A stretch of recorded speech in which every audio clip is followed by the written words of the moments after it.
UN brings S.yria talks under one roof, not yet into one room. Geneva, Reuters. Representatives of Syria's warring sides sat just meters apart in separate rooms at UN peace talks on Thursday, but mediator Staffan de Mistura stopped short of bringing them together in what diplomats had hoped might be a minor breakthrough. Previous rounds of talks have gone almost nowhere, with de Mistura shuttling between hotels and meeting multiple delegations separately. A newly unified opposition had raised the possibility of face-to-face talks to speed up the talks. Although the two delegations were in the UN building concurrently, de Mistura kept them apart, dashing between their respective meeting rooms on either side of a corridor.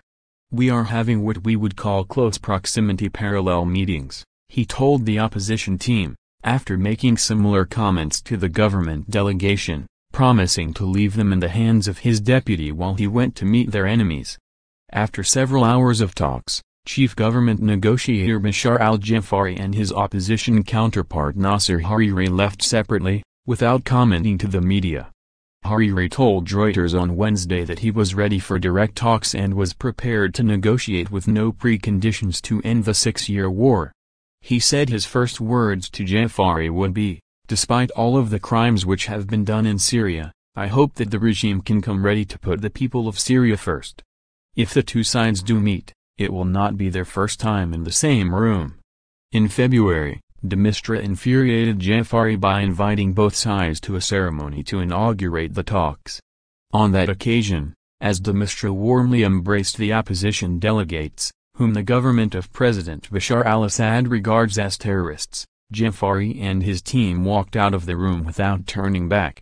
One Western diplomat predicted fireworks if the two sides sat down to talk at last, almost 7 years into Syria's war, but he said the sponsor countries backing the talks, including Russia and the United States, would then force them back to the table, and the pressure would gradually be released. A European diplomat expected the opposition to be pragmatic and flexible, but there was little chance of a big breakthrough.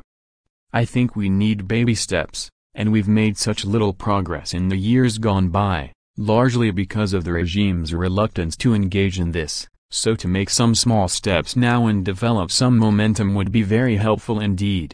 Hundreds of thousands of people have died in Syria's civil war and more than 11 million have been driven from their homes." Previous rounds of talks have faltered over the opposition's demand that Assad leave power and his refusal to go.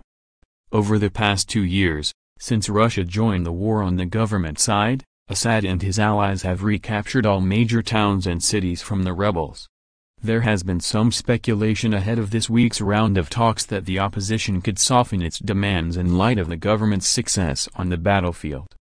However, at a meeting before the talks began, opposition delegates stuck by their demand that Assad be excluded from any transitional government under a future peace deal.